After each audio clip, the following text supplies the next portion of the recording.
دوستان گرامی، از طرف مؤذن ندا می شود حی علی الصلاة حی علی الفلاح، بیاین به سوی نماز، بیاین به سوی کامیابی. ما و شما الحمدلله مسلمان بنده الله هستیم، امت محمد مصطفی صلی الله علیه و سلم. برادران عزیز، ندای الله هست حی علی الصلاة حی علی الفلاح، بیاین به سوی نماز، بیاین به سوی کامیابی.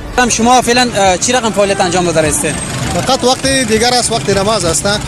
در وقت نماز با مردم بس دعوت میتین طرف نماز که نماز خود به جماعت ادا بکنن. کنین جوانان، الله تبارک و تعالی و شما را دوست دارد، به سوی خانه خود دعوت میکنه. دکان دروازه شکش کو، گرفایت خاموش که ماشاءالله وقت جماعت است، وقت رسیدن بنده به الله است. به خاطر فایده دنیا چقدر تلاش میکنین، به خاطر فایده آخرت ما و شما باید تلاش داشته باشیم، جهد داشته باشیم. زندگی دنیا چند روزه هست، زندگی آخرت ابدی است. بنابراین آمادگی بگیرین. ماشاءالله جوانان، ماشاءالله. Amr bin Maruf has the most important role in Islamic society.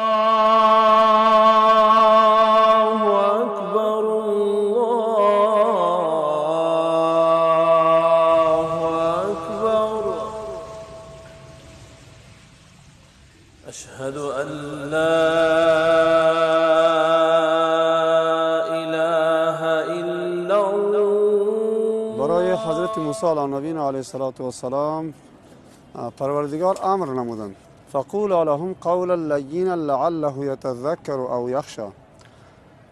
به خاطر از اینکه مردم قلبهایشان سخن پذیر باشه و قول حق را بشنوند به طریقه درست و واضح، سخن حق به نرمی اگر گفته شود انشالله قلبها میپذیره.